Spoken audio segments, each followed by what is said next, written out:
Esse é o nosso segundo encontro do programa Imagens do Paz e Bem. E nesse dia vamos trabalhar o tema dos itinerários do diálogo em tempos do Antropoceno. Começando pelos passos do diálogo, que na verdade coincidem com os meus passos pessoais nessa trajetória de reflexão. Venho trabalhando há décadas a questão do diálogo interreligioso e é um dos temas candentes nesse primórdio do século XXI. Inúmeros e ricos estudos, trabalhos vão sendo desenvolvidos em torno ao tema. Mas com o tempo, eu fui percebendo que a questão do diálogo era ainda mais ampla que a questão do diálogo entre as religiões. Ampliei minha reflexão para abrigar os temas do diálogo entre espiritualidades, mas continuei percebendo que era ainda restrito. Aí avancei para o tema do diálogo interconvicções, de modo a poder situar no debate aqueles que não se entendem como religiosos, mas que estão igualmente em cena quando se trata de dialogar. E agora, nos anos mais recentes, fui percebendo, com a ajuda de cientistas de várias áreas das ciências humanas, incluindo as ciências biológicas, um passo que se mostra ainda mais radical e inclusivo, que é o tema do diálogo interespécies. Para tanto, foi essencial para mim a pista aberta pela antropóloga americana Anna Tsing, nascida em 1952.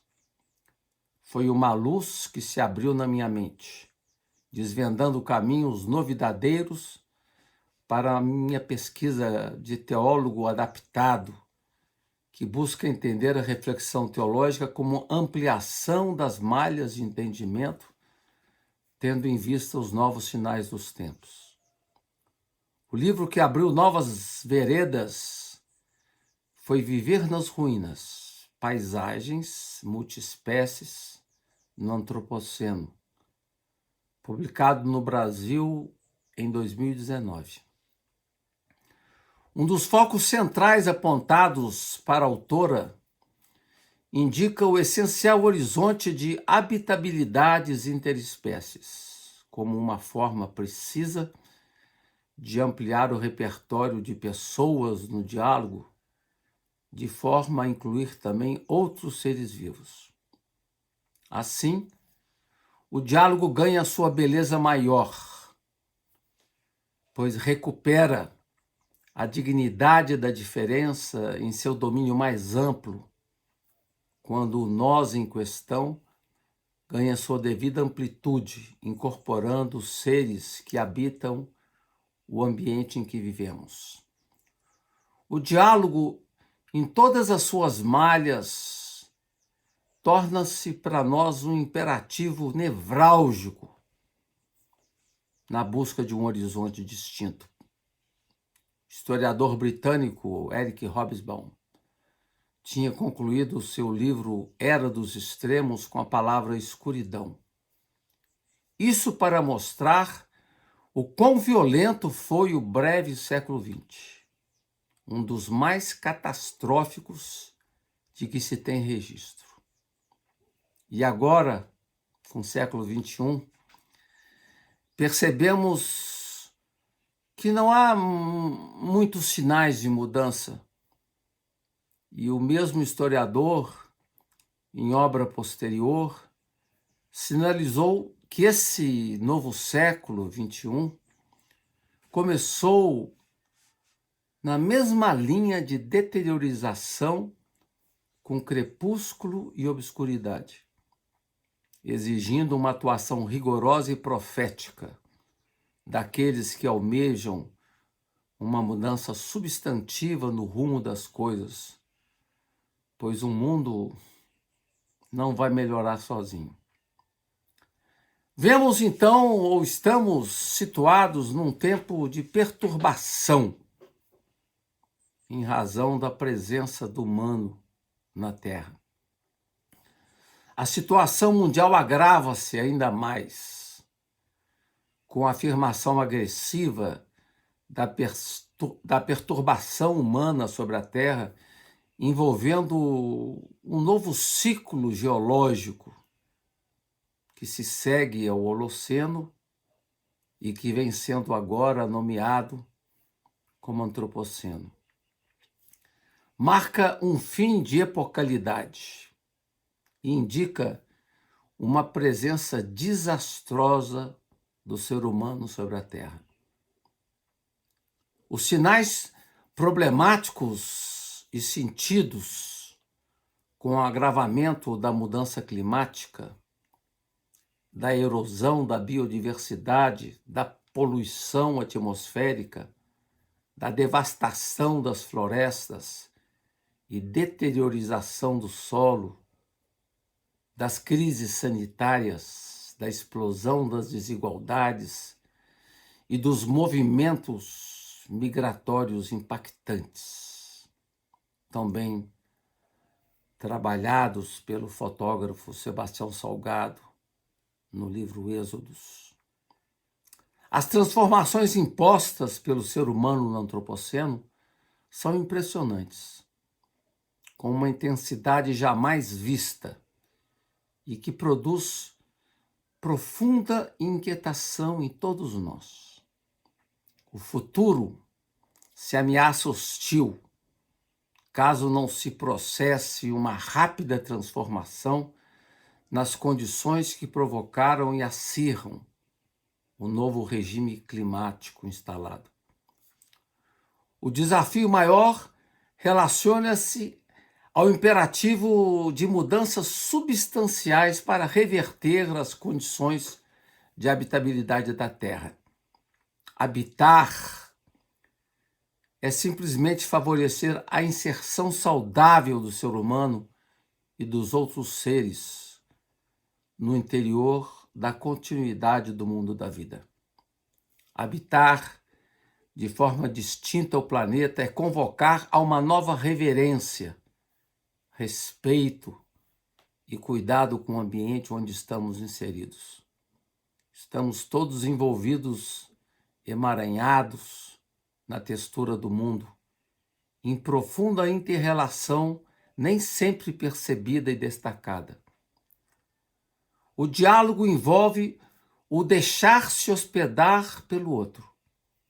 Isto requer um ritmo de atenção singular e um profundo mergulho no sensível, no que está aí, bem diante dos nossos olhos e que nos escapa continuamente.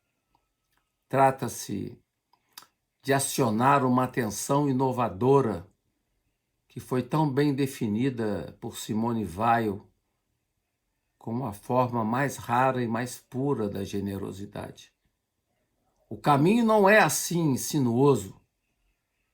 Indica simplesmente uma atenção particular, manter os olhos e os ouvidos despertos para captar o canto das coisas, observar os seus movimentos, escutar os seus sons, flagrar o mundo em ação. Isso significa reconhecer que o mundo é uma grande rede, é um todo único e não existe nada que esteja isolado.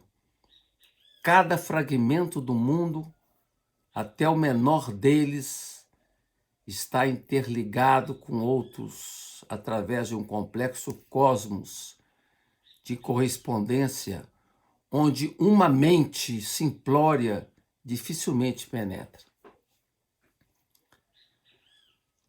Como que se dá essa pegada do Antropoceno? O Antropoceno é a expressão patente da pegada humana sobre a Terra, da bagunça que esses seres implantaram com sua gana de domínio sobre o planeta, transformando e maculando as fundamentais condições ecológicas de permanência e sobrevivência dos seres vivos. Com ele, inaugura-se um ciclo de perturbação humana, com a irradiação necrófila do terror e da crise de habitabilidade. O mundo agora vive sob ameaça contínua. O mundo vive agora no fio da navalha. No novo regime climático irradiam-se eventos extremos e aterradores, como a explosão das desigualdades, as migrações forçadas, a devastação das florestas, a perda da biodiversidade, a extinção crescente das espécies animais e vegetais. E outras graves ameaças já se anunciam, como a degradação e falta de água doce, a acidificação dos oceanos e as transformações no uso do solo. O aumento climático em curso traz graves consequências. É uma preocupação que vem sendo alertada por órgãos de controle mundial. Vemos num estudo realizado em 2017, que estimou-se que, mesmo se nós conseguíssemos, até meados do século, limitar o aumento médio da temperatura a apenas 2 graus centígrados, em comparação ao nível pré-industrial, uma perspectiva quase impossível nos dias de hoje, o número de mortes nas cidades ultrapassaria 350 milhões, devido unicamente aos efeitos das ondas de calor que já vemos ocorrer por toda parte do mundo. Não estamos apenas diante de um novo regime climático, mas também de uma crise ecológica sem comparação, e ainda mais uma crise de civilização. É a diversidade mesma que vem sendo colocada em questão com as políticas de crescimento implantadas. A paisagem do planeta vem sendo alterada e o risco iminente de extinção de povos inteiros já se anuncia no horizonte. O diagnóstico apontado pelo antropólogo Lévi-Strauss em Tristes Trópicos torna-se cada vez mais evidente. O mundo começou sem o homem e se concluirá sem ele. Vejo com tristeza e desencanto a posição de teólogos como Clodovis Boff, que antes foram sujeitos numa perspectiva de reflexão marcada pela abertura aos novos desafios, e optaram pelo caminho da regressão identitária, marcadamente avessa a qualquer perspectiva dialogal. Dentro desse quadro do antropoceno, a gente pode perceber que um dos traços do pensamento em curso é uma profunda crítica ao excepcionalismo humano. As reflexões tecidas no campo da antropologia foram decisivas nesse questionamento, com a busca de ultrapassagem da problemática cisão entre cultura e natureza, presente no pensamento ocidental. Lévi-Strauss teve um papel singular e pioneiro na quebra dessa barreira.